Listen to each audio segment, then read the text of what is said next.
Welcome back, students. My name is Tahir, and I graciously welcome you back to this very important platform, JK Bose Foundation Classes.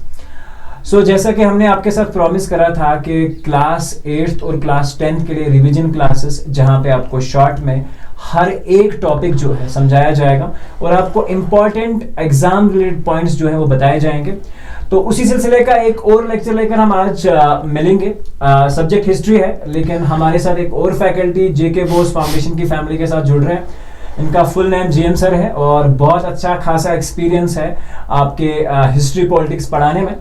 तो हम उम्मीद रखते हैं कि आप इन lectures को इसी तरह का प्यार देंगे जिस तरह से अभी तक जेके बोस फाउंडेशन पे आपने ताहिर सर को प्यार दिया है।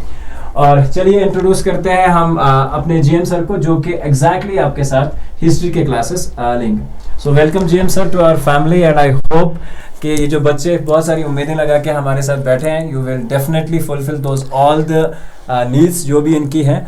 और आज के बाद आप मालिक हैं हिस्ट्री क्लास के, and you can continue the classes. Hello students, I personally would make to thank Tahir sir जिन्होंने मुझे यहाँ पर मौका दिया। It is my pleasure to be here.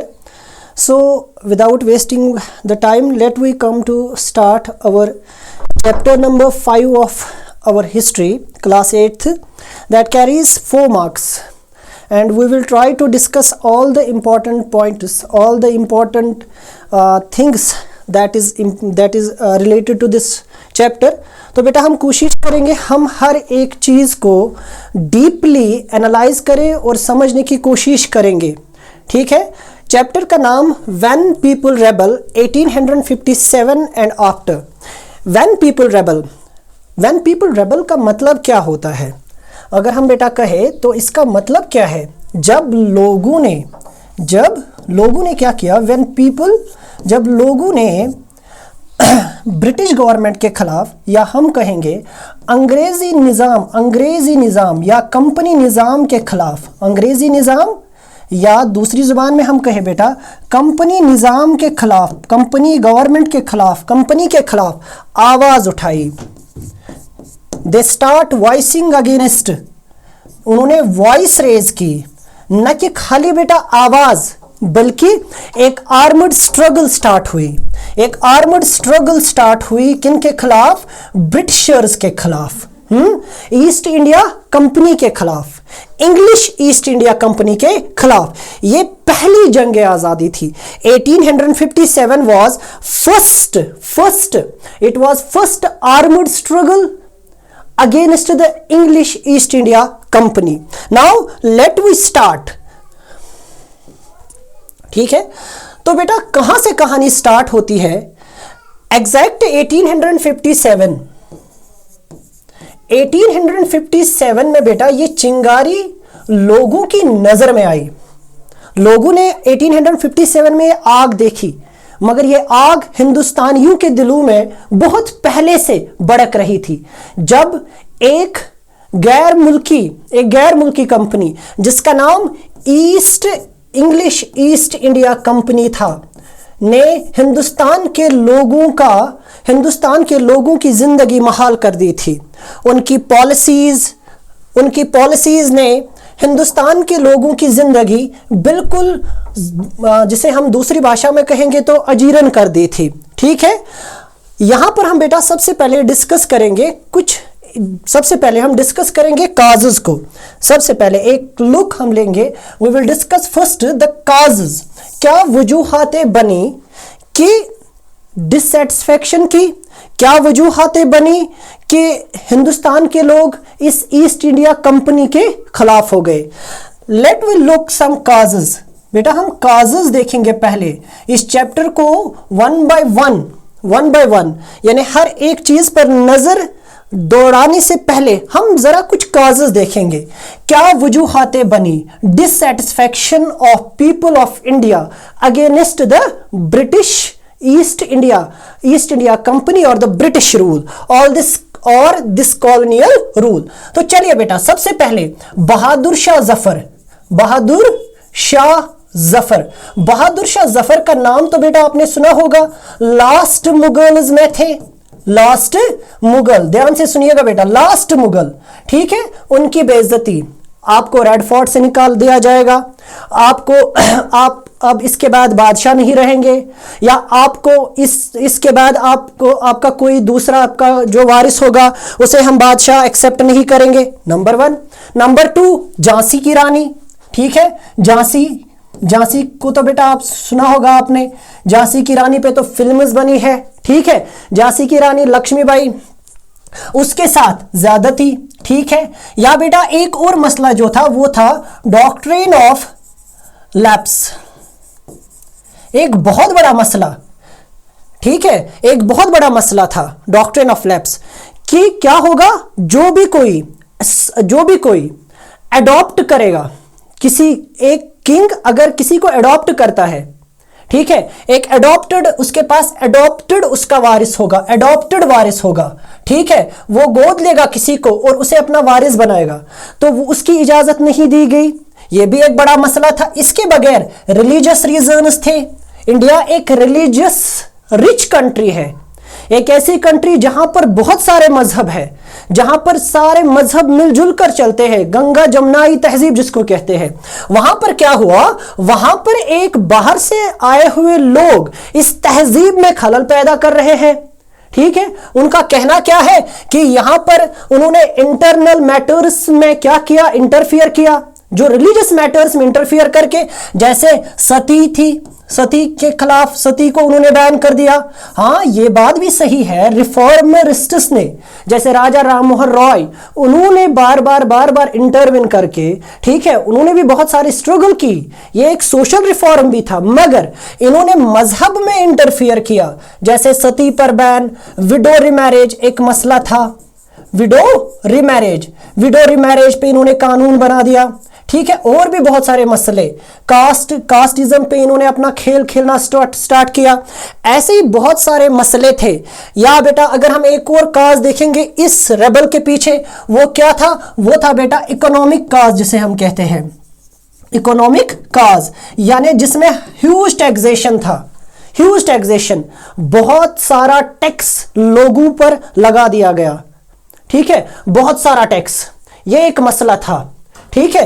तो ये सारे रीजन्स वन बाय वन वजूहात बने, ये रीजन्स बहुत बड़ी वजूहात बने किस चीज के पीछे, इस रिवॉल्ट के पीछे, इस रेबल के पीछे।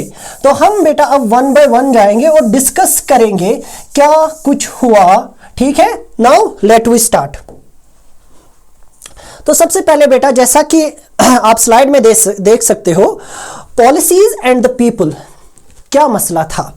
पॉलिसीज, ईस्ट इंडिया कंपनी ने बेटा क्या किया, ईस्ट इंडिया कंपनी की जो पॉलिसीज थी, ईस्ट इंडिया की कंपनी की जो पॉलिसीज थी, जो उनके प्रिंसिपल्स थे, उन्होंने इन लोगों की जिंदगी क्या बना दी थी, लाइफ ऑफ पीपल, उन्होंने क्या कर दी थी, बहुत ही कठिन कर दी थी। जिनमें इंपॉर्टेंट बेटा रोल किनका था, जिनमें बेटा किंग्स और क्वींस जो थी, या पीजेंट कहेंगे, यानी समाज का हर एक हिस्सा इफेक्ट हो रहा था, डायरेक्ट इफेक्ट हो रहा था। या हम बेटा कहेंगे इवन खाली वहां पर ही नहीं, बल्कि इनकी पॉलिसीज इफेक्ट कर रही थी कहां पर, इनके अपने सोल्जर्स को भी, इनके अपने सोल्जर्स को भी।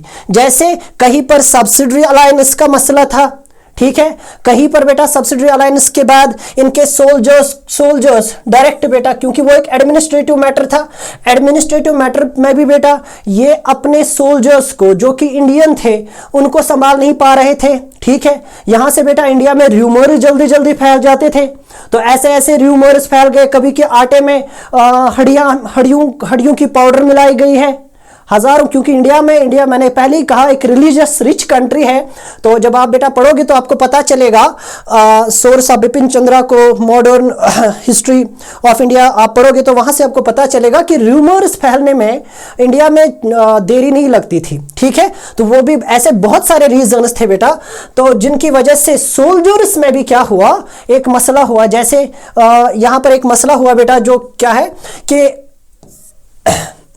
मंगल पांडे जिन पर बेटा एक फिल्म भी बनी है, उनको एग्जीक्यूट किया गया। वजह क्या था बेटा, जब उन्हें पता चला कि रिलीजियसली इनके सेंटिमेंट्स के साथ, इनके बिलीफ के साथ, इनके फेथ के साथ खेला जा रहा है, जब उन्होंने खुद देखा, तो उन्होंने वो बेटा ब्रिटिश गवर्नमेंट के खिलाफ हो गए। ऐसे बहुत सारे रीजंस। तो इसीलिए बेटा मैंने कहा सोल्जर्स के साथ, या सोल्जर्स ने कहा कि हम समंदर के रास्ते से कहाँ नहीं जाएंगे, हम समंदर के रास्ते से हम बर्मा नहीं जाएंगे लड़ने के लिए, क्योंकि ईस्ट इंडिया कंपनी ने अपने सोल्जर्स को एक ऑर्डर दिया कि आप बर्मा चले जाओ, वहां पर आपको कंपनी के लिए या कॉलोनियल गवर्नमेंट के लिए क्या करना है, फाइट करना है।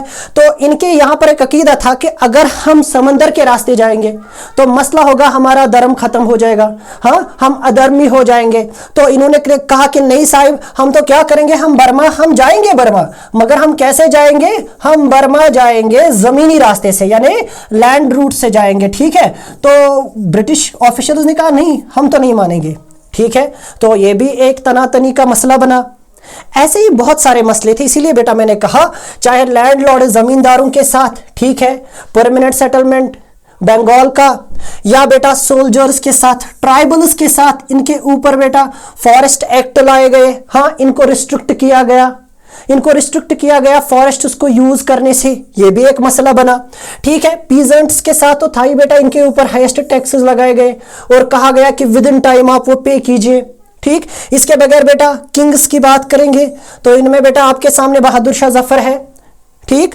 तो ये सब इफेक्ट हुए किन की वजह से, शाबाश मेरा बेटा, ईस्ट इंडिया की पॉलिसीज की वजह से, ठीक। इसीलिए बेटा उसका क्या मसला हुआ, फिर उसका बेटा एक ही मसला, या उसका रिजल्ट क्या आया, उसका रिजल्ट हुआ कि फिर इंडिया में एक बड़ा रिवोल्ट देखने को मिला, ठीक है। तो लोगों ने क्या किया बेटा, सीधी सीधी सी बात है बेटा, लोगों ने रेजिस्ट किया इन पॉलिसीज के खिलाफ, इनकी आवाज आई, ठीक है, क्योंकि इन पॉलिसीज का आम लोगों पर बुरा असर पड़ा, इनकी जिंदगियां असरअंदाज हुई, ठीक है। दैट वाई देयर इंटरेस्ट, क्योंकि बेटा इनके सेंटिमेंट्स, चाहे वो रिलीजियस सेंटिमेंट्स थे, सोशल सेंटिमेंट्स थे, वो हर्ट हुए। और उसका नतीजा क्या निकला बेटा, उसका नतीजा निकला कि हिंदुस्तान में चाहे वो बादशाह हो उस वक्त, चाहे बेटा कोई भी था, ठीक है, चाहे वो झांसी था, चाहे वो झांसी थी, चाहे वो अवध था, चाहे वो मेरठ था, ठीक है, या बेटा दिल्ली थी, हर जगह से एक ही आवाज उठी, क्या, कि अंग्रेजों को हिंदुस्तान से निकालो। हिंदुस्तानियों ने कहा कि अंग्रेजों को यहां से निकालो, quit these east Indian people, quit these white people from India, ठीक है। तो अब जरा बेटा आगे चलते हैं और देखते हैं नवाब लॉस देयर पावर। सबसे पहले नवाबों से उनकी पावर्स को छीना गया, उनका पावर इरोड हुआ, ठीक है। उनकी अथॉरिटी, उनकी सुप्रीमेसी, अथॉरिटी या बेटा कहेंगे उनकी सुप्रीमेसी क्या की गई, उनकी सुप्रीमेसी छीनी गई, उनके साथ बहुत ही ज्यादतियां हुई। क्या हुआ जरा बेटा देखिए, यहां पर हमने लिखा है power erosion mid 18th century. ये मिड 18th सेंचुरी क्या होता है, what does mean by mid 18th century. अगर हम बेटा देखेंगे 1701 से स्टार्ट होता है 18th सेंचुरी। पहले आप इस चीज को समझिएगा, ये डेट कैसे लिखी जाती है, ये मेन इंपॉर्टेंट चीज है बेटा हिस्ट्री में, डेट राइटिंग बहुत इंपॉर्टेंट चीज है। तो बेटा 1701 से क्या स्टार्ट होता है, 18th सेंचुरी। क्यों, आप इन पहले 2 डिजिट्स पर नजर रखिए बेटा, इनका मतलब क्या है कि 1700 साल बीत गए हैं, और ये जो 01 है बेटा, इट रेफर्स दैट कि 18th सेंचुरी का आगाज हो गया है, एक नई सेंचुरी का आगाज हुआ है, ठीक है। ये कहां तक चलेगा बेटा 18th सेंचुरी, 1799 तक। तो पहले तो याद रखिएगा बेटा 1701 से लेकर मेरा बेटा 1760 तक आप बेटा इसे आप मान लीजिए, यहां से बेटा इसके आसपास 1701 से चलते जाइए 1740 से 1760 तक, ये बेटा मान लीजिए it is a mid 18th century. Mid 18th century हम 3 फेजेस में एक सेंचुरी को बांट सकते हैं, याद रखिएगा। यहां पर आगे चलने से पहले बेटा इस चीज को समझते हैं, ठीक है। 3 हिस्सों में, 3 फेजेस में, एक अर्ली मिड सेंचुरी और फिर बेटा लेटर। पहले 10 से लेकर बेटा 45, फिर 35, सॉरी, फिर बेटा वहाँ 40 से लेकर बेटा 60, और बेटा फिर 65 से लेकर 90 या 95 तक बेटा। ऐसे हम डेट्स को बांटते हैं, अर्ली, मिड एंड लेट। तो वहां पर यहां पर भी बेटा कहा गया मिड 18th सेंचुरी यानी 1750 के आसपास, इन्हीं सालों में क्या हुआ, नवाब और राजा, इनको क्या किया गया बेटा, इनकी इज्जत के साथ ब्रिटिशर्स ने, या बेटा दूसरी भाषा में हम कहें ईस्ट इंडिया कंपनी ने क्या किया, इनकी इज्जत के साथ खेला और इनको क्या किया, इनकी सुप्रीमेसी, इनकी अथॉरिटी टोटली डिनाई की गई। ठीक है, इनको इनकी स्टेटस से, इनके पावर्स को छीना गया, इनके खिलाफ आर्मड फोर्सेस का इस्तेमाल हुआ। ठीक, यहां पर जैसे हमने लिखा है बेटा, नवाब एंड राज,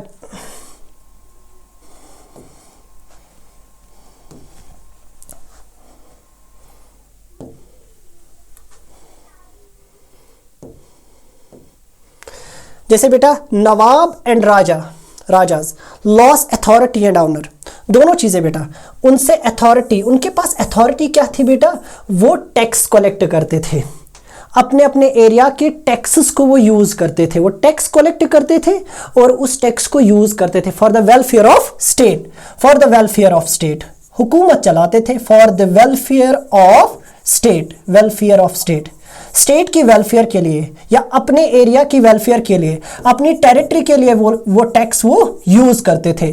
तो उनसे क्या किया गया बेटा, वो अथॉरिटी छीनी गई और उनकी इज्जत के साथ, जैसे मैंने अभी एग्जांपल दिया बेटा बहादुर शाह जफर, उनको कहा गया कि आपको रेड फोर्ट से निकलना होगा। ठीक है, इसके बगैर बेटा residents stationed, armed force disbanded. क्या मसला हुआ, जब हम बेटा बात करेंगे ना, एक बड़ा मसला हुआ कि सारी स्टेट्स में, हाँ हर एक स्टेट में जो पॉलिसीज बनने लगी वो ट्रेड के हिसाब से बनने लगी। ईस्ट इंडिया कंपनी का मसला क्या था, जो ईस्ट इंडिया कंपनी थी ये इन्फ्लुएंस कर रही थी ट्रेड पर, और ट्रेड एक मेन सोर्स था किसका बेटा, ट्रेड, एग्रीकल्चर। ठीक है, ट्रेड और एग्रीकल्चर ये आपस में जुड़े हुए थे, ट्रेड और एग्रीकल्चर, क्योंकि इंडिया क्या थी, इंडिया एक एग्रेरियन स्टेट है, याद रखिएगा बेटा। और जब हम 18th सेंचुरी की बात करते हैं, एग्रेरियन स्टेट है, एग्रेरियन कंट्री है। जब हम 18th सेंचुरी की बात करते हैं, 18th सेंचुरी में मेन सोर्स ऑफ इनकम क्या होता था, जो मेन सोर्स ऑफ इनकम था वो क्या था, main source of income agricultural production थी, एग्रीकल्चरल प्रोडक्शन, याद रखिएगा एग्रीकल्चरल प्रोडक्शन।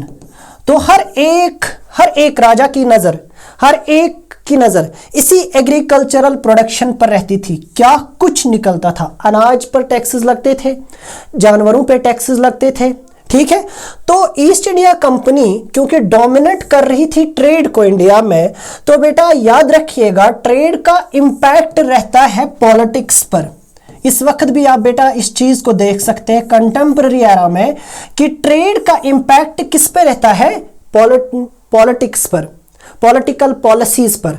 तो सेम मसला उस वक्त भी था, 18th सेंचुरी में भी यही मसला था कि हर एक टेरिटरी, हर एक बादशाह, हर एक एरिया में पॉलिसीज इस हिसाब से बनाई जाती थी कि ईस्ट इंडिया कंपनी जो है वो नाराज ना हो, इसके जो लॉर्ड्स है, इसके जो मालिक है वो नाराज ना हो, क्योंकि ट्रेड से इनका गुजारा चलता था, पैसे आते थे। ठीक है, तो यही मसला था बेटा। इसी चक्कर में अक्सर टेरिटरीज, अक्सर एरियाज अपनी पूरी पूंजी खो बैठे। ठीक है, चलेंगे, इसीलिए बेटा कहा गया क्या, इन्होंने बेटा स्टेटस के मसलों में फिर ये आ गए। ठीक है, उनको आर्मीज नहीं बनाने दी गई, उन्हें कहा कि अगर आप आर्मी बनाओ, आप आर्मी मत बनाओ, वहां पे खर्चा होगा, हम आपको आर्मी देंगे। ठीक है, जब आपको जरूरत पड़ेगी हम आपको आर्मी देंगे। आप क्या करोगे उस वक्त, आप हमें पे करोगे। जब इन स्टेटस से, जब इन टेरिटरी से, जब इन बादशाहों से पेमेंट नहीं हो पाती थी, तो फिर ये क्या करते थे, फिर इनसे जमीन ले जाते थे, वो एक एक करके फिर इनसे सारी पूंजी हड़प कर जाते थे। ये इनका एक तरीका होता था।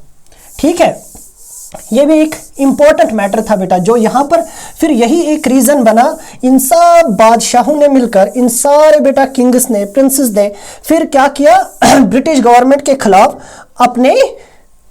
अपने आर्म्स को बेटा स्ट्रांग किया, यानी खुद को स्ट्रांग किया और इनके खिलाफ हो गए। या बेटा यहां पर कहा गया है, ठीक है, territories and revenues gradually taken, इनसे मैंने अभी कहा ना बेटा, इनसे इलाके छीने गए। आप अवध की बात कीजिए बेटा, ठीक है, आप लखनऊ की बात कीजिए, आप बंगाल की बात कीजिए, कैसे बंगाल में इनको क्या मिला, ट्रेड टू टेरिटरी आपने पढ़ा होगा। ट्रेड टू टेरिटरी बेटा आपने ट्रेड टू टेरिटरी में देखा होगा, ट्रेड टू टेरिटरी कैसे इन्होंने बेटा रॉबर्ट क्लेव ने फिर वहां पर दीवानी राइट्स लिए, हाँ, दीवानी के राइट्स बेटा लिए, दीवानी राइट्स क्लेम किया फिर, और सारा वहां पर चीफ फाइनेंस मतलब फाइनेंस का सारा निजाम खुद इन्होंने संभाला। Territories and revenue gradually taken, इनसे सब कुछ छिन गया आहिस्ता आहिस्ता, ठीक है, यही तो वजह बनी ना डिसैटिस्फैक्शन की। दूसरा, हम जब आगे चलेंगे तो बेटा हमें पता चलेगा, अब जब इनसे वो सारी चीजें छिन गई, इज्जत भी गई, पैसा भी गया, तो बेटा आप क्या करोगे? किसी की चालाकी के सामने आप कुछ नहीं कर सकते ना। अब खाली चालाकियां नहीं बेटा ब्रिटिश गवर्नमेंट यूज कर रहा था, you can see the book, बेटा वो भी देख सकते हो। अब खाली ये वहां पर खाली बेटा वो चालाकियां नहीं यूज कर रहे थे, अब वो फोर्स का इस्तेमाल कर रहे थे, अब वो आर्मड स्ट्रगल्स बेटा, या अब वो आर्म्स यूज कर रहे थे, वेपन्स यूज कर रहे थे, क्योंकि उनके पास मॉडर्न वेपन था। वो अब ट्रेडिशनल वेपन्स के साथ सामने नहीं आ रहे थे। इन बादशाहों के साथ बेटा वो मॉडर्न वेपन से इनके साथ डील करते थे, ठीक है। तो क्या हुआ, जब बहुत सारी जब हम बात करते हैं ना बेटा, बहुत सारे जो रूलिंग फैमिलीज थी, बहुत सारी रूलिंग फैमिलीज, उन्होंने कोशिश की कि वो इनके साथ नेगोशिएशंस करेंगे। वो इनके साथ क्या करेंगे बेटा? नेगोशिएशंस, वो सेटलमेंट करेंगे, ठीक है, वो सेटलमेंट करेंगे। किस चीज़ की सेटलमेंट करेंगे? उन्होंने इनके सामने तजावीज़ें रखी, प्ली, उन्होंने रिक्वेस्ट की, ठीक है, रिक्वेस्ट्स की, बार बार रिक्वेस्ट्स की। कहीं पर बेटा नाना साहब ने पेंशन की रिक्वेस्ट की, ठीक है, या बेटा रानी लक्ष्मीबाई ने कहा कि आप रिकॉग्नाइज कीजिए मेरा जो बेटा है, ठीक है, उसे आप क्या कीजिए, उसे आप मेरा सक्सेसर मान लीजिए, मैं आपकी आभारी रहूंगी, हाँ, जिसे हम प्ली कहेंगे।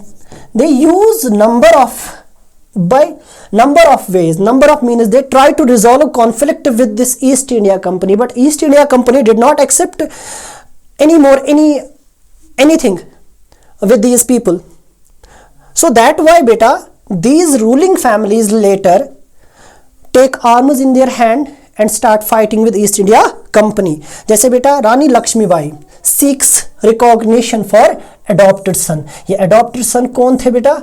ठीक है, ये adopted son, उनका जो adopted son था, ठीक है, उसके लिए बेटा इन्होंने डिमांड किया कि आप इसको सक्सेसर मान लीजिए। बट बेटा यहां पर अप्लाई होती थी ना, शाबाश, कौन सी? डॉक्ट्रिन ऑफ लैप्स, कि आगे जाकर कोई भी अडॉप्टेड सन क्या नहीं होगा? एक्सेप्ट नहीं होगा एज द सक्सेसर, वो एक्सेप्टेबल ही नहीं होगा, ठीक है। या बेटा इसके बाद आप देखिए कंपनीज रिजेक्शन, कंपनी ने सीधे डिनाई कर दिया किसी भी प्ली को, डिस्पाइट, इन्होंने कहा ना नेगोशिएशन करने की जरूरत है, क्योंकि कंपनी के पास पावर था, कंपनी के पास ह्यूज आर्मी थी, डिसिप्लिन्ड आर्मी थी, ठीक है, ये आर्मी का इस्तेमाल कर रहे थे बेटा, ठीक है, ये बेटा आर्मी का इस्तेमाल कर रहे थे, क्योंकि ट्रेड पॉलिसीज भी इनके हाथ में थी, टेरिटोरियल एक्सपेंशन के पावर्स भी इनके पास थे, और ये वो सारी चीजें बेटा अब कर रहे थे।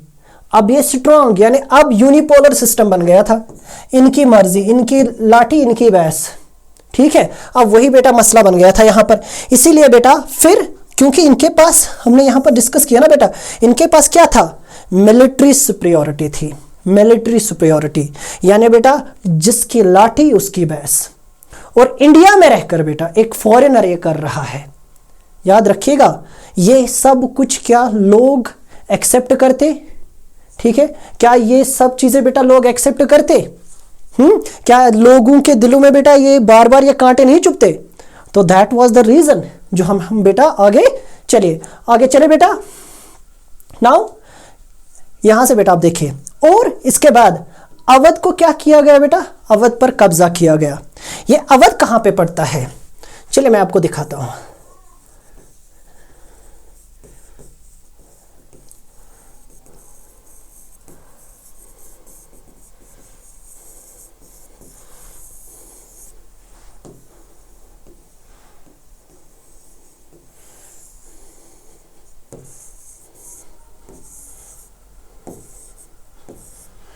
ये हमारा अवध है, यूपी, और यहाँ पे मेरठ, जहाँ से फिर बेटा स्ट्रगल स्टार्ट हुई थी। ठीक है, खाली 85 किलोमीटर दूर है ये बेटा। देखिए ये अवध पड़ता है। ठीक है, इस अवध पर कब्जा किया किन्होंने बेटा? अवध पर सब्सिडरी अलायंस के बहाने क्या किया गया बेटा? इसे हथियाया। किन लोगों ने? ईस्ट इंडिया कंपनी ने। और आगे जाकर पहले तो बेटा इनके साथ सब्सिडरी अलायंस कि हम मिल के हुकूमत करेंगे। ठीक है, हम क्या करेंगे? हम मिल के हुकूमत करेंगे, हम आपको आर्मी सपोर्ट प्रोवाइड करेंगे। ठीक है, क्या करेंगे? हम आपको आर्मी सपोर्ट, या दूसरी भाषा में कहेंगे बेटा हम आपको डिफेंस सपोर्ट प्रोवाइड करवाएंगे, और आप क्या करो? Defence support. और हम आपको क्या करेंगे? हम आपको डिफेंस सपोर्ट देंगे, आपको खुद की आर्मी बनाने की जरूरत नहीं है। और फिर लास्ट पर क्या कहा कि आपको तो हुकूमत करना ही नहीं आता है। आपको तो हुकूमत करना ही नहीं आता है। आप देखिए बेटा, फुल टेक ओवर इन 1856, 1856 में बेटा टोटली किनसे बेटा? अवध ली जाती है इनसे। ठीक है, ये एरिया इनसे लिया जाता है। आप देखिए बेटा कहां से स्टार्ट हुआ था? ये बंगाल 1900, ये बेटा बंगाल। ठीक है, यहां से स्टार्ट हुआ और आहिस्ता आहिस्ता बेटा ये देखिए फिर महाराष्ट्र, फिर मुंबई। हाँ, मुंबई के बाद पहले साउथ, फिर बेटा आप देखिए ईस्ट से स्टार्ट होकर फिर साउथ, और फिर बेटा नॉर्थ की तरफ ये बढ़ रहे हैं। ये नॉर्थ का हिस्सा है इंडिया का, नॉर्थ, ये साउथ, ये बेटा ईस्ट और ये वेस्ट। पहले इन्होंने ईस्ट को, पहले बेटा ईस्ट पर कब्जा किया, फिर आहिस्ता आहिस्ता ये किसकी तरफ बेटा बढ़ रहे थे? फिर ये बेटा पूरी कंट्री की तरफ। और 1856 में ऑलमोस्ट बेटा इन्होंने बहुत सारे हिस्से पर कब्जा कर लिया था। फिर कहा कि आपको गवर्नेंस करनी, आपको तो हुकूमत करना ही नहीं आता है। ठीक है, और सारी स्टेट, सारी टेरिटरी अवध की इन्होंने हथिया ली। ठीक है, और क्या हुआ जब हम आगे चलेंगे बेटा तो आप खुद देखिए मुगल डायनेस्टी। ठीक है, और इन्होंने प्लान किया कि हम मुगल डायनेस्टी का एंड कर देंगे, द एंड, इतने बड़े एम्पायर का ये द एंड कर देंगे इंडिया में। ठीक है, क्या हुआ? मुगल किंग का जो नाम है ना बेटा वो कॉइन से रिमूव किया गया। अभी तक कॉइनेज चल रही थी, करेंसी चल रही थी। ठीक है, तो उसको क्या कर दिया बेटा? अभी कॉइनेज चल रही थी तो उसको वहां से नाम हटा दिया। जो अभी कॉइनेज चल रही थी तो वहां से इन्होंने नाम हटा दिया, Mughal Kings name removed from the coins. और बेटा क्या हुआ? फैमिली को शिफ्ट किया गया 1849, जो मैंने सबसे पहले कहा, disrespect of Bahadur Shah Zafar, disrespect.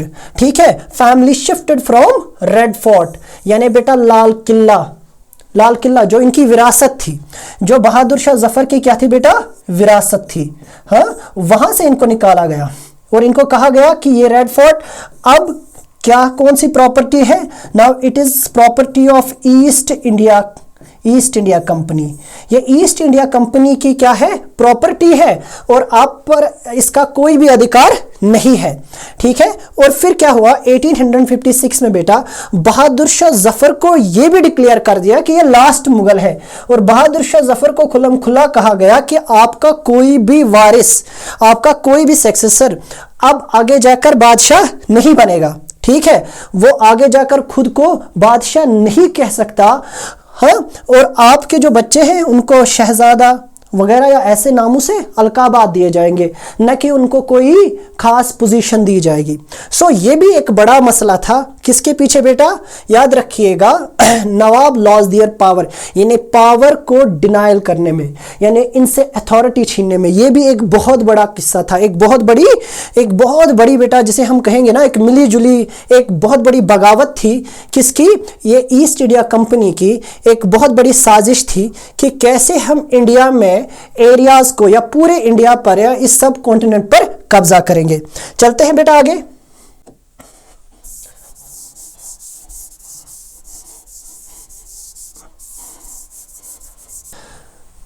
अब जरा बेटा देखते हैं कि पीजेंट्स और सिपॉयज ने, ठीक है, सिपॉयज के लिए बेटा ये सिपॉय क्या था? ये बेटा इन्होंने बेसिकली सिपाही लफ्ज, ठीक है, सिपाही लफ्ज, सिपाही को ही बेटा इन्होंने सिपॉय बना दिया। ठीक है, याद रखिएगा। अब ये पीजेंट कौन होता है? जरा बेटा इस वर्ड को पहले समझिए।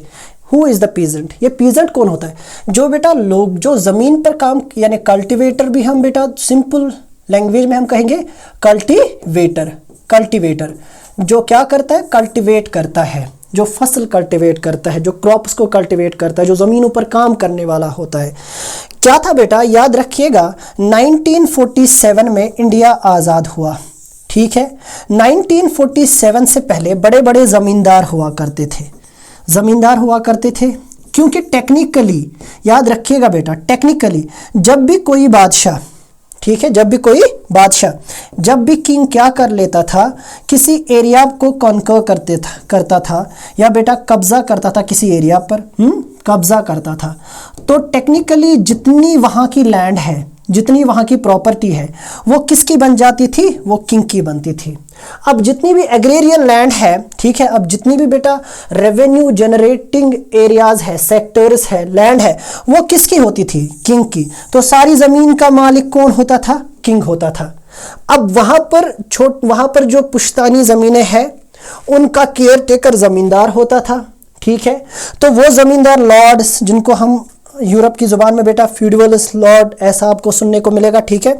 तो ये जो बेटा किंग थे, ये इन्होंने अपने नीचे बेटा अपने नीचे यानी लोअर लेवल पर बेटा ज़मींदारों को रखा था, ठीक है।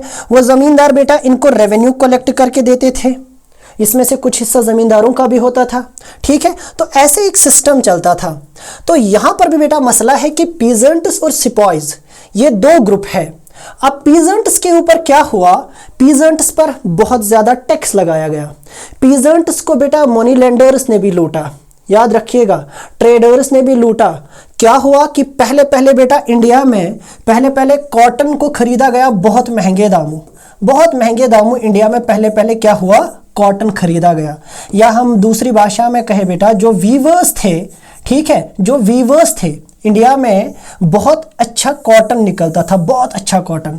क्योंकि इंडिया में आपको ब्लैक सॉइल मिलेगी, जो पूरा दक्कन का एरिया है, दक्कन का एरिया, ठीक है, ये सारा एरिया बेटा आप देखोगे, इंडिया इज़ अ पेनिनसुला, ठीक है। तो इस पेनिनसुला में एक हिस्सा है जिसे बेटा दक्कन कहते हैं, ठीक है, दक्कन प्लेट्यू। ये मिनरल रिच एरिया है, यहाँ पर ब्लैक सॉइल पाई जाती है, याद रखिएगा बेटा, ब्लैक सॉइल। अब इस ब्लैक सॉइल में एक अच्छी चीज़ है बेटा, ये मिनरल रिच सॉइल है। यहाँ पे कॉटन की कल्टीवेशन बहुत अच्छी होती है, कॉटन कल्टीवेशन, याद रखिएगा बेटा, cotton cultivation. India was producing fine cotton और वेरी गुड कॉटन, जो एक रीज़न भी बना कि why India become a colony, ठीक है। अब इस कॉटन को पहले ब्रिटिशर्स ने या बेटा इस ईस्ट इंडिया कंपनी ट्रेडर्स ने बहुत महंगे दामों खरीदा, जब तक कि बाकी जो भी खरीदार थे वो मार्केट से दूर हो गए, वो मार्केट से निकल गए, यानी वो compete नहीं कर पाए इनकी रेट्स को। फिर वक्त गुजरने के साथ इन्होंने रेट एक साथ डाउन कर दी। उसके पीछे अमेरिकन सिविल वॉर भी है, अब हम वहाँ नहीं जा सकते इस वक्त, ठीक है। तो बेटा याद रखिएगा, ये जो कॉटन वीविंग है, ये सेक्टर किन के साथ जुड़ा हुआ था, पीजेंट्स के साथ जुड़ा हुआ था, ठीक है। तो बेटा पीजेंट्स को भी नहीं बख्शा गया, ठीक है, जो अन्नदाता है उसके साथ भी नहीं बख्शा गया, क्योंकि ब्रिटिश का एक ही मकसद था, टू अर्न द प्रॉफिट। इनका एक ही मकसद था, प्रॉफिट कमाना। इनका मकसद वेलफेयर ऑफ द स्टेट नहीं था, इनका मकसद इंडिया को बहबूदी की तरफ ले जाना नहीं था। इनका मकसद खाली और खाली उस वक्त था पैसा कमाना, प्रॉफिट कमाना, और वही हो भी रहा था। तो बेटा पीजेंट्स के साथ भी इन्होंने गलत किया, सिपॉइज के साथ भी गलत किया, ठीक है, क्योंकि बहुत सारे सिपॉइज इन्हीं पीजेंट घरानों से बेटा, पीजेंट फैमिली से आते थे। गरीब थी इंडिया उस वक्त, जो पीजेंट क्लास था, ठीक है, वो इतना अमीर नहीं था। उनके बच्चे जाते थे ब्रिटिश कंपनी में बेटा as a policeman, as a army man, ठीक है। तो क्योंकि उनकी रोजी रोटी वहां से चलती थी।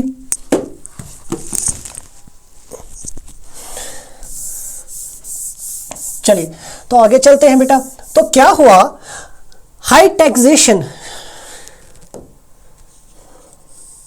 हाई टैक्सेस और सख्त से सख्त रेवेन्यू कलेक्शन के मेथड्स यूज किए गए।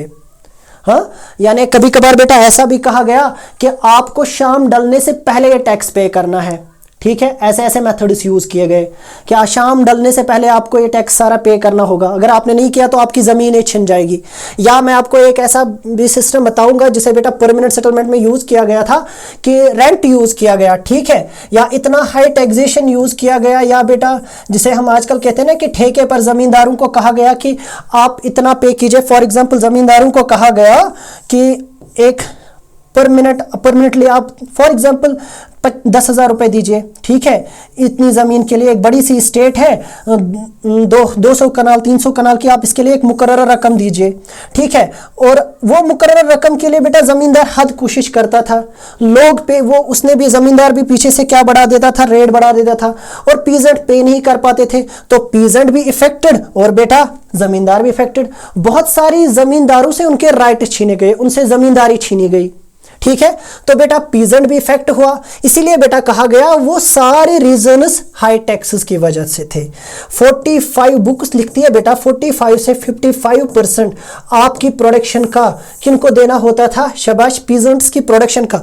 अगर वो 100 किलो अनाज उगा रहे हैं, 100 में से 45 से 55 किलो किनको देना पड़ता था, वापस देना पड़ता था बेटा, वो उन्हें देना पड़ता था, किनको, इन्हीं अंग्रेजों को। और मीडियम बेटा ये कौन दिलवाता था, जमींदार का काम होता था ये कलेक्ट करना, उसको भी उसमें से कुछ हिस्सा मिलता था, ठीक है, मगर बेटा जमींदार को ही जमा करना होता था। और बहुत सारे पीजेंट्स जब इसमें बेटा नाकाम हुए ना, तो उन्होंने अपनी ज़मीनें छोड़ दी, ज़मींदारी छोड़ दी, ठीक है, वो गुर्बत में चले गए। तो इंडिया में अगर ब्रिटिश ईस्ट इंडिया में कभी गुर्बत आई तो उसके पीछे, या बेटा अगर हम कहेंगे मिड 18th सेंचुरी या 19th सेंचुरी में, 18th सेंचुरी में अगर गुर्बत आई तो उसके पीछे रीज़न कौन है बेटा, उसके पीछे रीज़न कौन है, who is responsible for that, तो बेटा सिंपल सी बात है, उसके पीछे रीज़न ईस्ट इंडिया कंपनी है, ठीक है। तो यहां पर आप बेटा देखिए अनेबल टू पे, ठीक है, अनेबल टू पे लोन्स। अब मसला क्या था बेटा, यहां पर हम अगर बेटा कुछ हायर बुक्स को फॉलो करेंगे तो जब अमेरिकन सिविल वॉर हुआ तो उस दौरान कॉटन जो वहाँ से ट्रेड होता था, कहाँ पर, वहाँ से कॉटन ट्रेड होता था, कहाँ जाता था बेटा, वो जाता था इंग्लैंड, ठीक है, यूरोप जाता था। कॉटन ट्रेड कहाँ के लिए होता था, यूरोप के लिए। अब अमेरिकन सिविल वॉर में बेटा ये ट्रेड, ये कॉटन का जो इंपोर्ट, ये कॉटन जो बेटा जाता था एक्सपोर्ट होता था, वो रुक गया, ठीक है।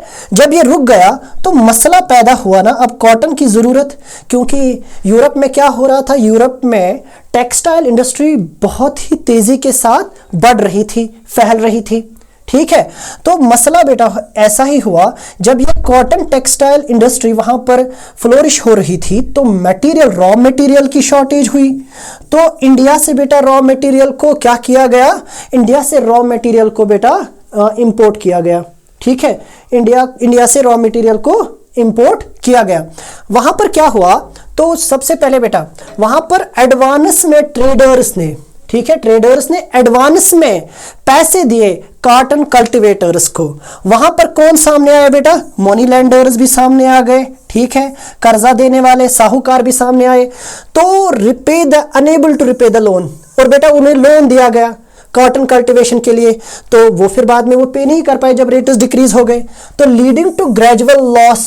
तो उन्हें अपनी ज़मीनें या तो बेचनी पड़ी या तो बेटा वो ज़मीनें हड़प कर ली इन मनी लैंडर्स ने। वही बात बेटा हमने यहाँ पर मेंशन की है, अनेबल टू रिपे लोन्स, वो लोन्स मनी लैंडर्स के रिपे नहीं कर पाए, ठीक है। दूसरी बात बेटा leading to gradual losses of ancestor lands, इसी हिसाब से बेटा उनकी जो जमीनें थी, जो एंसेस्टर लैंड्स थी, वो उनसे छिन गई।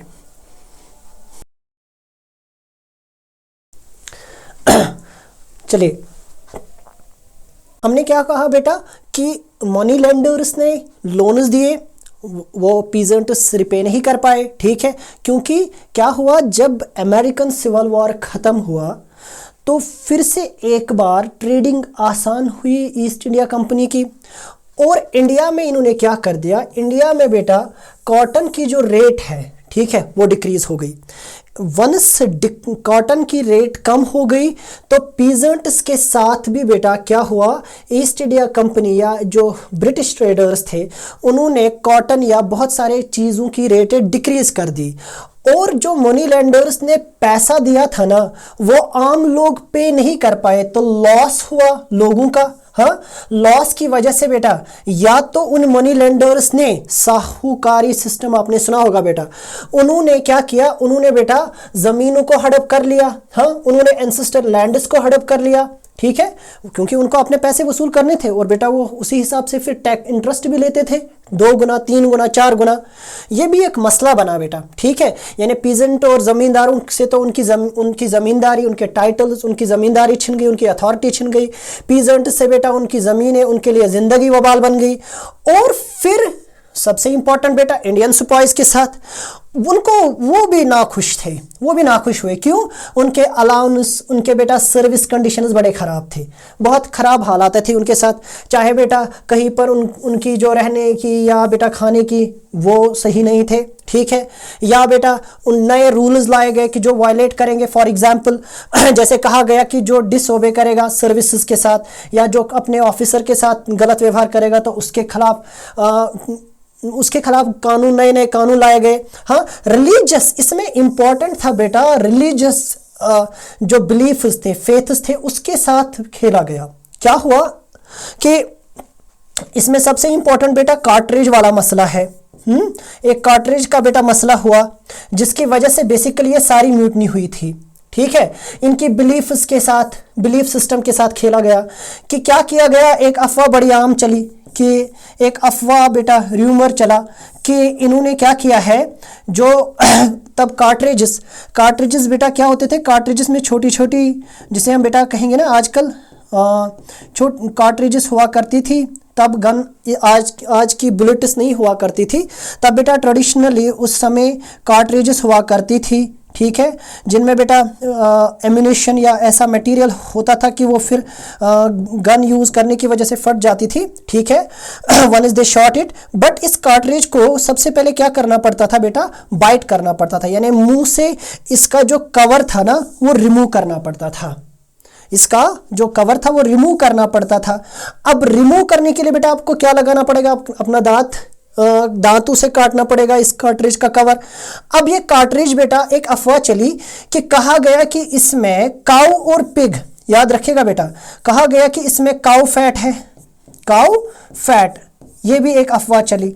दूसरी अफवाह चली कि इसमें पिग फैट है, कुछ ने कहा नहीं इसमें पिग है, कुछ ने कहा काऊ फैट है, ठीक है। जो एक बड़ा रीज़न बना बेटा किसके पीछे, कि इनकी जो रिलीजियस सेंटिमेंट्स है उनके साथ खेला गया, ठीक है। और बेटा फौज जो थी ना, जो आर्मी, जो सिपाहीज थे, जो बेटा इनके सिपाहीज थे ईस्ट इंडिया कंपनी में, वो डिससेटिस्फाई हुए, वो भी एक बड़ा मसला बना, ठीक है। जिसमें बेटा मंगल पांडे का सीन, तो बेटा उनकी बायोपिक जो बनी है मंगल पांडे, उसमें बेटा बड़ा आप ये क्लियर देख सकते हो,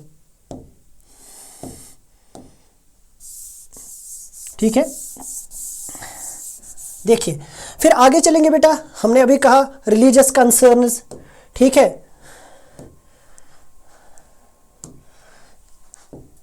रिलीजियस कंसर्न्स, ठीक है, एंड सी रूट्स। मैंने बेटा पहले कहा belief that crossing the sea leads to loss of religion and caste. मैंने आपको सबसे पहले बेटा स्टार्टिंग में कहा था कि क्या मसला हुआ, म्यांमार में कॉलोनियल गवर्नमेंट ने, ईस्ट इंडिया कंपनी ने क्या कहा, जो इंग्लिश ईस्ट इंडिया कंपनी थी, इंग्लिश ईस्ट इंडिया कंपनी ने क्या कहा बेटा, ईस्ट इंडिया कंपनी ने कहा अपनी आर्मी को बेटा, अपने सिपाहीज को ऑर्डर निकाला कि आप क्या जाओगे, आप बर्मा जाओगे। किस लिए आप बर्मा जाओगे, लड़ने के लिए, मगर कहां से, you have to use the sea route, आपको समंदर के रास्ते से जाना होगा। जो बेटा क्या किया, यहां से बेटा देखिए इन 1824 बेटा, बट सिपाहीज ने रिफ्यूज कर दिया कि हम समंदरी रास्ता इख्तियार नहीं करेंगे बर्मा जाने के लिए, बल्कि उन्होंने कहा कि हम क्या करेंगे, हम लैंड रूट यूज करेंगे, ठीक है, हम जो हमारे पास लैंड रूट है, ठीक है, हम वो यूज करेंगे बर्मा जाने के लिए। बट बेटा फिर इस बात पर एक तनातनी चली, क्योंकि खतरा था सिपॉयज को, एक रिलीजियस बिलीफ था, ठीक है, एक रिलीजियस बिलीफ था कि अगर हम समंदर पार, समंदर से यानी पानी के रास्ते से जाएंगे या पानी में से गुजरेंगे ओवर सी, तो उससे हम रिलीजियस लेस हो जाएंगे, ठीक है, हमारे रिलीजन को उससे नुकसान पहुंचेगा, हम रिलीजन लेस हो जाएंगे, ठीक है। तो वो एक बड़ा मसला जिसके फिर जो एक बहुत बड़ा हमारे रिलीजियस कॉन्सिक्वेंसेस, हमारे रिलीजियस जो मैटर्स है उनको इससे नुकसान पहुंचेगा। और ये भी एक रीजन बना कि क्यों बेटा कौन सिपॉयज किनके साथ क्यों डिससेटिस्फाई हुए बेटा, एक रीजन ये भी था कि रिलीजियस कंसर्न्स और सी रूट, ठीक है, यानी सिपॉयज ने रिफ्यूज कर दिया था, या बेटा ब्रिटिश इंडिया ने कहा कि नहीं आपको जाना ही जाना है किससे, लैंड रूट के लिए, यानी इनकार कर दिया, हम नहीं जाएंगे, वरना या तो हमें आप किसके रास्ते, समंदर के रास्ते से हम नहीं जाएंगे, लैंड रूट से तो हम जाएंगे, अगर आप हमें लैंड रूट के जरिए आप जाने की इजाजत नहीं दे रहे हो तो हम नहीं जाएंगे, ठीक है। और फिर ऑर्डर आया ना, ईस्ट इंडिया कंपनी ने फिर बाद में एक रूल निकाला, एक बाज़ाब्ता तौर पर लॉ लाया गया कि जो कोई भी अब ईस्ट इंडिया कंपनी की सर्विसेज लेगा उसे जरूरी है कि वो ओवरसी भी अपनी सर्विसेज देगा, यानी बेटा वो क्या करेगा, वो इंडिया से बाहर भी अपनी सर्विसेज देगा। चलिए आगे बेटा, ठीक है। नाउ देखिए बेटा इसका दूसरा हिस्सा, पनिशमेंट एंड न्यू लॉज। 1856 में बहुत नए नए लॉज लाए गए, जो मैंने बेटा पहले कहा, ठीक है, severe punishment for sepoys refusing sea route, जो क्या करेंगे, जो सिपॉय रिफ्यूज करेंगे, जो करेंगे हम नहीं जाएंगे भाई समुद्री रास्ते से, उनको क्या करेंगे, उनके लिए बेटा पनिशमेंट होगा, ठीक है। 1856 में बेटा न्यू लॉ मैंडेट्स एवरी जरूरी था, ठीक है, कहा गया कि हर कोई जो भी आर्मी में रिक्रूट होगा वो क्या करेगा, उसे जाना ही है ओवरसी बेटा, ठीक है, अगर जरूरत पड़ी तो उसे जाना है, जो भी इनकार करेगा या तो उसे सर्विस तो छोड़नी है, उसके ऊपर कार्रवाई भी होगी। और इसका नतीजा क्या निकला बेटा, इसका नतीजा निकला कि फिर डिसैटिस्फैक्शन, ठीक है, आर्मी बेटा या सिपॉयज किनके खिलाफ हो गई, सिपॉय किनके खिलाफ हो गई बेटा, सिपॉय सीधे सीधे ब्रिटिश गवर्नमेंट के खिलाफ हो गई, ईस्ट इंडिया कंपनी के खिलाफ हो गई। जैसे आप यहां पर बेटा देख सकते हैं country side impact on sepoys, सारे जितने भी बेटा पूरे हम बात करेंगे बेटा, अब ईस्ट इंडिया कंपनी जहां तक इसकी गवर्नमेंट चल रही थी वहां पर असर देखने को मिला। जैसे यहां पर कहा गया बेटा मेनी सिपॉयज आर पीजेंट्स, ठीक है, विद फैमिलीज इन विलेजेस, क्योंकि बहुत सारे जो बेटा पीजेंट्स थे वो कहां से आते थे बेटा, वो गांव से आते थे, ठीक है। पीजेंट्स एंगर स्प्रेड, और बेटा पीजेंट्स का सिपॉयज का एंगर शाबाश फिर बेटा अपने चरम पर हुआ, और उन्होंने फिर अपने कंसर्न्स, ठीक है, अपने कंसर्न्स शेयर किए, ठीक है। और ये भी एक वजूहात बनी 1857 के रिवॉल्ट की। आगे चलेंगे बेटा, ठीक है। चलिए अब बेटा हम देखते हैं, let we see the response to reforms, ठीक है। जो बेटा रिस्पॉन्स थे, किस चीज के रिस्पॉन्स बेटा, रिफॉर्म्स के।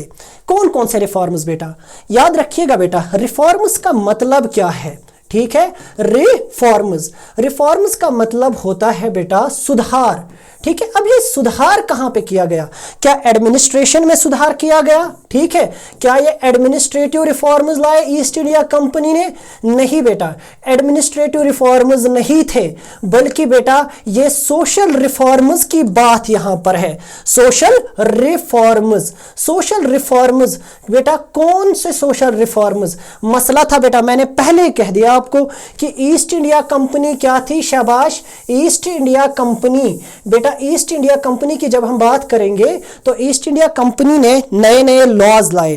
किन के साथ मिलकर लॉज लाए बेटा, बहुत सारे रिफॉर्म्स थे इंडिया में, जिनमें एक नाम बेटा राजा राम मोहन रॉय भी है, ठीक है। कौन है बेटा, राजा राम मोहन रॉय, राजा राम मोहन रॉय, राजा राम मोहन रॉय, राजा राम मोहन रॉय, मोहन रॉय, या बेटा उसके बगैर परियार है, ठीक है। बहुत सारे लोग हैं बेटा, there are number of people, ठीक है, जिन्होंने इनिशिएटिव लिया, ठीक है, कि हम क्या करेंगे, हम हिंदुइज्म में जो एक जिसे हम बेटा कहेंगे ना कि जो अच्छी चीजें नहीं है, जैसे सती चल रही थी, जो इविल्स है, ठीक है, ठीक है, जो इविल्स है बेटा, ठीक है, एक कुछ बहुत ही क्या कहेंगे हम बेटा, बहुत अच्छी चीज़ें नहीं थी, कुछ रिलीजियस बिलीफ्स थे जो इल रिलीजियस बिलीफ्स थे, इल रिलीजियस बिलीफ्स थे या बेटा प्रैक्टिसेस थी, ठीक है, उन पर रोक लगा दी गई, ठीक है, during 18th century, during 19th century बेटा उन पर रोक लगा दी गई, ठीक है। क्या हुआ, ब्रिटिश रिफॉर्मर्स इन इंडिया, अब क्या हुआ, laws to end sati and promote widow remarriage. मैंने पहले आपको कहा इंटरफियरेंस, किन की इंटरफियरेंस बेटा, ब्रिटिश गवर्नमेंट की इंटरफियरेंस हिंदुस्तानी लोगों के मजहब में, हिंदू मजहब में क्या किया गया, विडो रिमैरेज को प्रमोट किया गया, सती को बैन किया गया, हाँ, और बेटा इंग्लिश एजुकेशन और इंग्लिश लैंग्वेज, याद रखिएगा बेटा, इसको प्रमोट किया गया, यानी प्रमोशन ऑफ, याद रखिएगा मेरा बेटा, promotion of English language, promotion of English language, हाँ, प्रमोशन ऑफ इंग्लिश लैंग्वेज को बेटा प्रमोट किया गया, हाँ। इसके बगैर वेस्टर्न एजुकेशन सिस्टम को प्रमोट किया गया, वेस्टर्न एजुकेशन सिस्टम को क्या किया गया, प्रमोट किया गया, कहां पर बेटा, इंडिया में, ठीक है। ये भी एक वजह बनी जो लोगों के पल्ले नहीं पड़ी, ठीक है। इसके बगैर क्रिश्चियन मिशनरीज को बेटा, आप देखिए 1830 के बाद government British east India company ने क्रिश्चियन मिशनरीज किनको कहते हैं बेटा, जो मजहब के लिए काम करे, जैसे हमारे मुसलमानों में बेटा एक बहुत अच्छी जमात है तबलीगी जमात, नाम सुना होगा बेटा आपने, ठीक है, वो बेटा मजहब के लिए, ठीक है, एक जगह से दूसरी जगह प्रमोशन, प्रोपिगेशन ऑफ इस्लाम करते। इसी तरीके से बेटा मजहब फैलाने का काम, क्रिश्चियन मिशनरीज अपने मजहब को फैलाने का काम पहले इन्होंने इजाजत नहीं दी थी। 1830 के बाद बेटा 1815 1820 के बाद हम देखते हैं बेटा कि क्रिश्चियन मिशनरीज को इजाजत दी गई कि आप इंडिया में प्रोपिगेशन आप ऑपरेट कर सकते हो, आप आज़ादी के साथ आप क्या कर सकते हो, ज़मीन ले सकते हो, प्रॉपर्टी ले सकते हो, आप स्कूल इस्टेब्लिश कर सकते हो। इसका कश्मीर में भी बेटा इसका रिजल्ट आया कि कश्मीर में बेटा जो हमारे पास ये भी बेटा 19th सेंचुरी में, ठीक है, 1850 के बाद बेटा 1840 के बाद कश्मीर में भी बेटा ये स्कूल एक्टिविटीज फिर चली, ठीक है, पूरे इंडिया में बेटा आपने देखा होगा।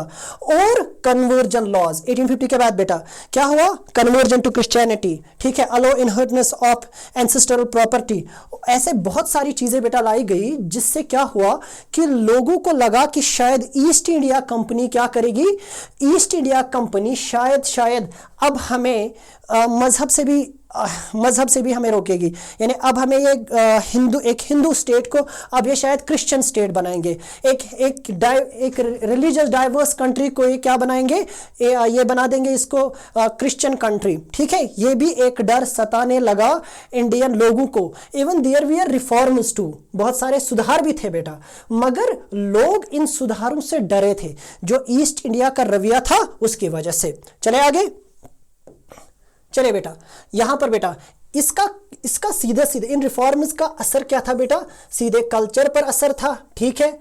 Perception that British reforms threaten to religion, मैंने पहले बेटा कहा कि इनको खतरा लगा कि भाई मजहब पे भी खतरा है, ठीक है, हमारे रस्म, हमारी वरासत, हमारी सकाफत वो सब इफेक्ट करेगी, ठीक है। इसके बगैर बेटा divergent views on social change, जैसे बेटा इंडिया ने परसीव किया, सोचा, इन्होंने अंदाजा लगाया कि ये तो अब तबाही की तरफ है, ठीक है, क्योंकि जो सोशल रिफॉर्म्स, हाँ कुछ लोग सोशल रिफॉर्म्स को सपोर्ट भी कर रहे थे, मगर वहीं पर बेटा ये सपोर्ट किसकी तरफ जा रहा था, ये लग रहा था इट मे कॉज डिस्ट्रैक्शन, ठीक है। चलिए बेटा चलिए आगे। Now mutiny become a popular rebellion, ठीक है। चलिए बेटा mutiny becomes a popular rebellion, ठीक है। म्यूटिनी यानी फौज ने क्या कर दी बेटा, फौज ने बगावत कर दी, ठीक है, फौज ने बगावत कर दी, ठीक है। मीरठ से बगावत स्टार्ट हुई, ठीक है, मीरठ से कुछ 50 से 80 किलोमीटर दूर था बेटा मीरठ उस वक्त दिल्ली से, ठीक है। क्या हुआ, अब नेचर ऑफ स्ट्रगल बेटा देखते हैं, ठीक है, कैसे ये एक बगावत इतनी बड़ी, एक छोटी मोटी सी बेटा एक चिंगारी इतनी बड़ी आग में चेंज हो गई, कैसे क्या हुआ। रूलर रूलर कॉन्फ्लिक्ट कॉमन, ठीक है, some escalate into widespread resistance break down down state power.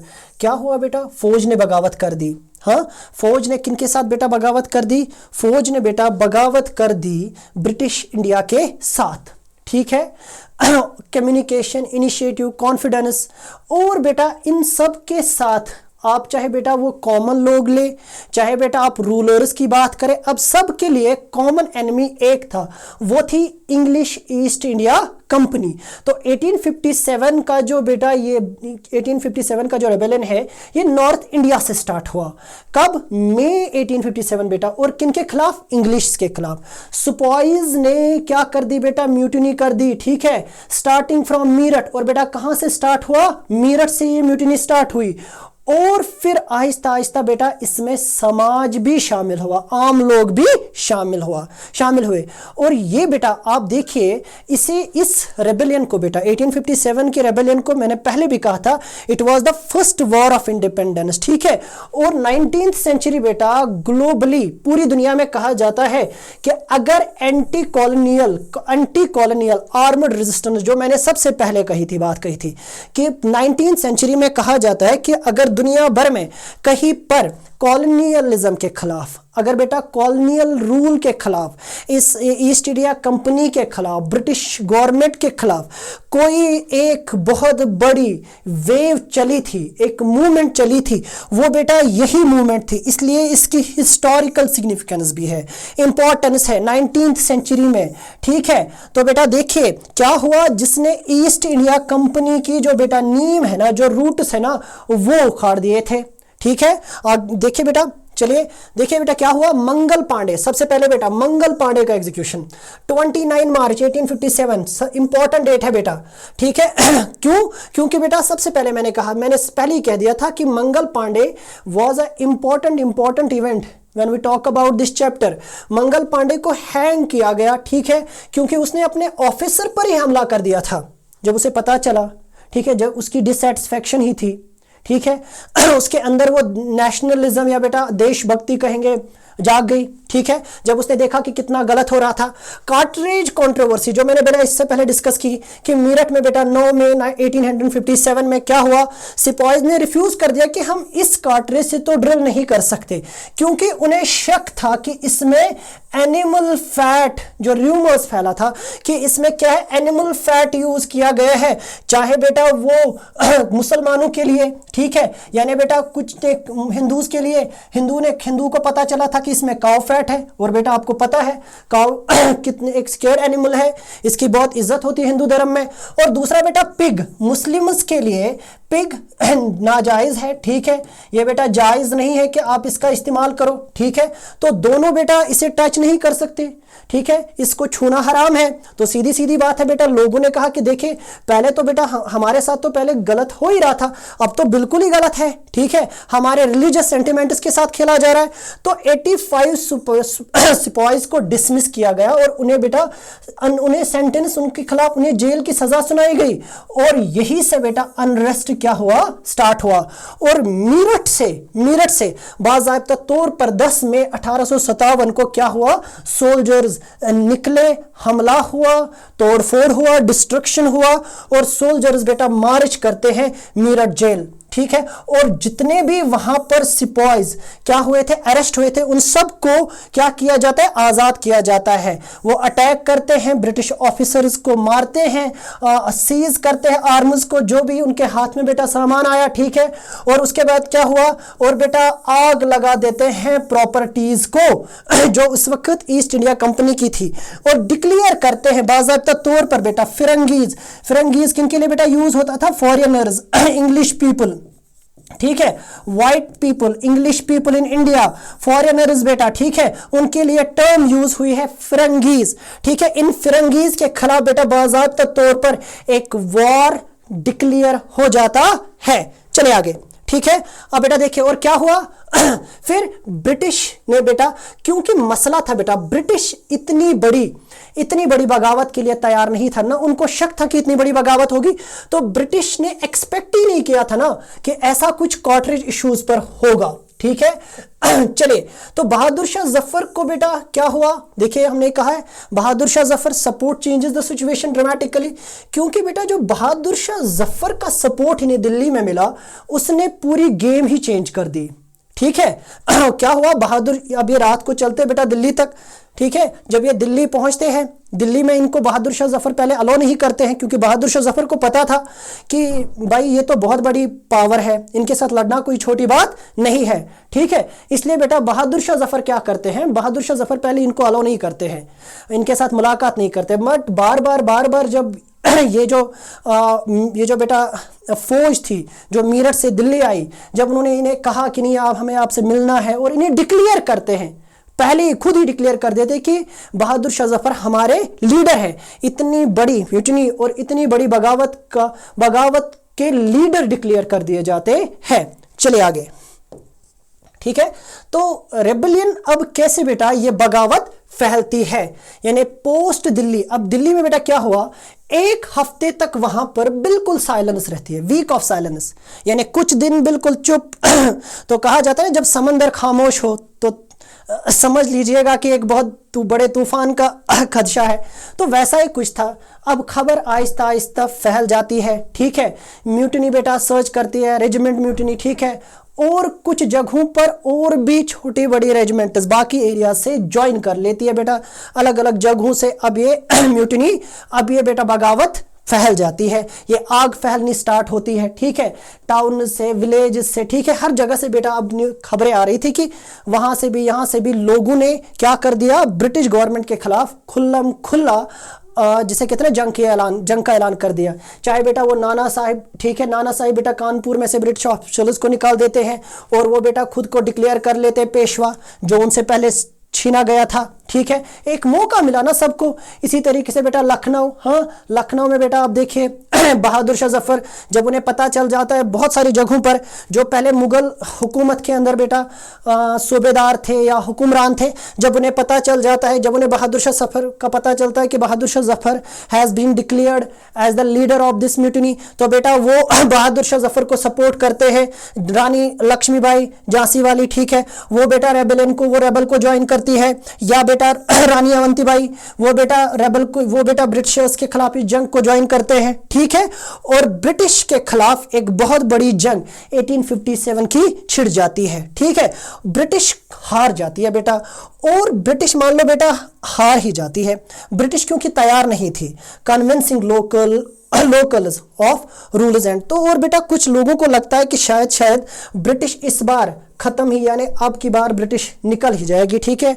Wide spread rebellion particular Awadh का एरिया, अवध स्पेशली बेटा जिसे आजकल अयोध्या कहा जाता है बेटा, ठीक है। ये जो अयोध्या थी ना, ये टारगेट पर सबसे ज्यादा थी, ठीक है, क्योंकि यहां पर फौज ने नॉर्थ में स्पेशली बेटा ये बहुत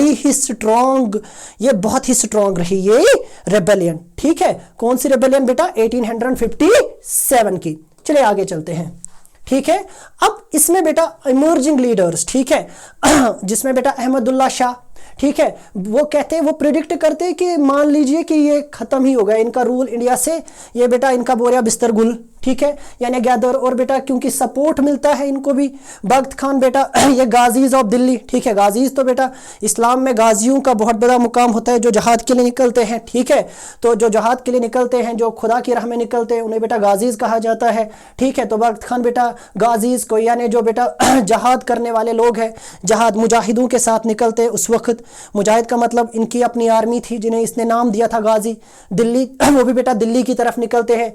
जमींदार कंवर सिंह इन बिहार, वो बेटा ब्रिटिशर्स के खिलाफ, यानी अलग अलग जगहों से नए नए लीडर्स इमर्ज होते हैं, ठीक है।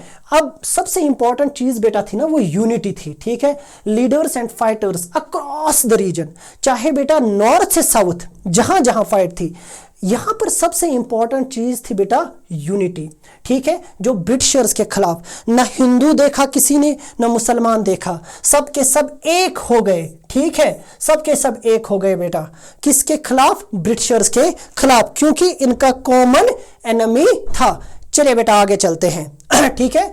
चलिए बेटा, कंपनी फाइटर्स बैक, अब जरा बेटा देखते हैं कंपनी क्या करती है। अब कंपनी की तो बेटा कंपनी का मसला था, कंपनी ऐसे मत जाने देगी, उनके पास आम था, उनके पास सब कुछ था, ठीक है। अब कंपनी क्या करती है बेटा, कंपनी वापस फाइट करती है। कैसे? कंपनी ने सप्रेस का या बेटा कहेंगे रिप्रेशन के लिए नए नए लॉज लाए। उन्होंने कहा कि उन्हें इनको दबाना था, ठीक है, हिदायत मिली, नहीं इनको दबाओ, ठीक है, इंडिया को अपने हाथों से जाने नहीं देना है। तो बेटा टॉप जनरल्स और एडवांस्ड वेपन का यूज हुआ। दिल्ली को सितंबर 1857 में फिर से एक बार रिकैप्चर किया गया। हाँ, regain control of Delhi from rebel forces. ये जो बागी थे बेटा, इनसे दिल्ली को छीना गया और कब्जा हुआ दिल्ली पर। बहादुर शाह जफर, ठीक है, इनको बेटा क्या किया गया, इनको सजा दी गई, ठीक है, इनको पकड़ा गया, ट्रायल की हुआ चला, इन पर अदालत का ट्रायल चला, अदालती ट्रायल चला ब्रिटिशर्स के अंदर, और इनको क्या हुई, सजा हुई। इनको बेटा रंगून भेजा गया, ठीक है, उनकी वाइफ के साथ, और बेटा इसके दोनों बेटे मारे गए, ठीक। यानी कंपनी ने बहुत ही स्ट्रांगली फाइट वापस की, और एक प्रोलॉन्ग, और ब्रिटिश ने बेटा क्या किया, एक इतनी बड़ी जो इतनी, और बेटा इस तरीके से बहुत ही सख्ती के साथ पेश आए उनके साथ जिन्होंने ये रेबल स्टार्ट किया था, ठीक है, ठीक है बेटा, रेजिस्टेंस, एक खतरनाक रेजिस्टेंस, सप्रेशन किया। ब्रिटिश फाइट फॉर 2 इयर्स, 2 साल तक बेटा वो लड़ते रहे, ठीक है, Aahista Aahista, one by one बेटा उन सारे लोगों के साथ, ठीक है, क्या किया गया, उन सारे लोगों को बेटा ट्रायल किया गया, उन सब लोगों को सजा दी गई, कोशिश की गई कि आगे से ऐसी हरकत ना हो। 1859 में बेटा ये रेबेलियन क्या होता है बेटा, इनके कंट्रोल में आ जाता है सारा सिस्टम वापस। ब्रिटिश काउंटर ऑफेंसिव या बेटा इंटरनेस ब्रिटिश रिटालिएशन अगेंस्ट रेबेलियन, क्योंकि इनको बाज़ाब्ता तौर पर बेटा ब्रिटिश क्राउन से हिदायत मिली थी, ठीक है। असल में क्या हुआ बेटा, 1857 में एक गवर्नेंस, एक चेंज होती है, याद रखिएगा। 1857 तक ईस्ट इंडिया कंपनी इंडिया में गवर्नेंस कर रही थी, हुकूमत कर रही थी। 1857 के बाद ब्रिटिश क्राउन बेटा याद रखिएगा, ठीक है, हुकूमत बरतानिया, ब्रिटिश क्राउन डायरेक्ट बेटा कंट्रोल लेते हैं इंडिया का। क्योंकि क्या हुआ, इन्होंने बेटा यहां से रिपोर्ट्स गई कि बिल्कुल मानिए जिबा हो रहे हैं हमारे सिपाही, ठीक है। तो इसीलिए रिटायलेशन का पूरा mechanism, advance weapon, strategy, policy, सब कुछ इन्हें बेटा ब्रिटिश क्राउन ने फराहम करवाया, वो सारी मदद जो इनको जरूरत थी, ठीक है। इसीलिए बेटा एफर्ट्स टू रिगेन पब्लिक। अब क्या हुआ बेटा, ब्रिटिशर्स ने पहले सप्रेस किया, पहले बेटा दबाया, इस ये जो बगावत थी, दबाने के बाद क्या हुआ, इन्होंने कोशिश की कि हम फिर से एक बार किनका ट्रस्ट बेटा, पब्लिक ट्रस्ट को जीतेंगे, लोगों की उम्मीदों पर खरा उतरने की कोशिश करेंगे। इन्होंने क्या किया, राइट्स बेटा लैंडलॉर्ड्स के साथ right is granted to supporting landlords को बेटा सपोर्ट किया गया, राइट्स दिए गए। हाँ, और बेटा जिसने किसी अंग्रेज को, ठीक है, जिसने किसी अंग्रेज को क्या नहीं पहुंचाया, नुकसान नहीं पहुंचाया, उनको इनामात दिए गए, नजराने दिए गए, गिफ्ट्स दिए गए। ये सारा मैकेनिज्म क्या था कि हम फिर से एक बार इंडिया के लोगों के दिल जीतेंगे। यही मसला हुआ बेटा। देखिए क्या हुआ फिर। अब इसके बाद क्या होता है, चलो बेटा लास्ट टॉपिक की तरफ चलते हैं, ठीक है। अब कंट्रोल तो हो गया, ठीक है, क्या हुआ देखिए बेटा, क्या हुआ कि British change after regaining control, end of 1859, ठीक है, एंड ऑफ 1859 में बेटा कंट्रोल हासिल कर लेते हैं, ट्रांसफर ऑफ पावर होता है, ठीक है, British parliament passes the 1850 act. अब बेटा ट्रांसफर ऑफ पावर जो मैंने पहले कहा, ठीक है, ईस्ट इंडिया कंपनी अभी तक हुकूमत संभाल रही थी, मैनेजमेंट संभाल रही थी। अब क्या हुआ, British crown for responsible Indian affairs. अब बेटा ब्रिटिश क्राउन रेस्पॉन्सिबल होंगे, याद रखिएगा, बहुत बड़ी बात है बेटा, आगे तक ये काम आएगा आपके, क्या कि British crown for responsible Indian. अब ब्रिटिश क्राउन डायरेक्ट बेटा गवर्नमेंट संभालेंगे, ठीक है, अफेयर्स को संभालेंगे इंडिया में। यह बहुत बड़ा चेंज था। 1857 ने मैंने पहले कहा ना, पूरी नींव हिला के रख दी थी। Inertness rights for chiefs. और बेटा यहां पर क्या दिए गए, मैंने पहले कहा नजराने दिए गए, कोशिश की गई कि हम फिर से यहां पर क्या करेंगे, लोगों के बीच में हम अपनी साख्त को वापस बहाल करेंगे। उसी चीज उसी को बेटा इन्हें कहते हैं डैमेज कंट्रोल किया जा रहा था। All ruling chiefs permitted to pass on kingdom. To their heirs, ठीक है। यानी जो उनके क्या कहेंगे बेटा दूसरी भाषा में अगर हम कहें तो जो उनकी विरासत है ना, विरासत अब चेंज होगी, यानी अब हुकूमत विरासत बन गई। कश्मीर में आप देख सकते हो बेटा, Jammu Kashmir was princely state and Gulab Singh के बाद बेटा देखिए कौन आया, गुलाब सिंह के बाद रणबीर सिंह, रणबीर सिंह के बाद बेटा अमर सिंह, अमर सिंह के बाद हरी सिंह, ठीक है। एक फिर सिलसिला चला विरासत का, ये हर जगह चला, ऐसा नहीं कि अब डायरेक्ट ये किसने किया, ये बेटा किसने किया, ये किया बेटा जिसे हम कहते हैं शाबाश ब्रिटिश क्राउन ने डैमेज कंट्रोल किया। और यहां पर वो जो विरासती हुकूक है ना बेटा, इसे हम कहेंगे विरासती हुकूक दिए गए कि हुकूमत आपकी विरासत है, चलाइए जैसे चलानी है, ठीक है। कि आप अपने सन को ट्रांसफर कर सकते हो, अपनी जगह उसको बना सकते हो, ठीक है। मिलिट्री चेंजेस, ठीक है। रेशियो ऑफ इंडियन सोल्जर्स को रिड्यूस किया गया, यूरोपियन सोल्जर्स को बढ़ाया गया और स्पेशली कहा गया कि गोरखा पठान इनको ज्यादा हम मौका देंगे। और जो अवध से रिलेटेड है, नॉर्थ इंडिया के कुछ एरिया से, अवध वगैरह जो सतलुज वाला एरिया है, ठीक है, यहां से ज्यादातर हम फौजियों को नहीं लेंगे, ठीक है। ये एक बहुत बड़ा चेंज था, ठीक। इसके बगैर बेटा no interference policy, British initiate non interference policy in social and religious. और यहां से जो भी बेटा रिफॉर्म्स लाए गए ना, इन्होंने कहा कि नेक्स्ट हम मजहबी मसलों में नहीं उतरेंगे, यानी ये सेक्युलर रहेंगे। दूसरी भाषा में हम कहेंगे एक सेक्युलरिज्म का मेथड अडॉप्ट हुआ यहां पर, एक secular policy, non interference policy. ये बेटा किसने अप्लाई की, शाबाश मेरा बेटा, ये अप्लाई की किसने बेटा, ब्रिटिश क्राउन ने, ठीक है। और यहां से बेटा आप देखिए ये सारा मैटर कब हुआ, शाबाश जब 1857 का इवेंट हुआ। उम्मीद है बेटा आपने इस चैप्टर को अच्छे से समझा होगा, ठीक है। Best of luck for your exams.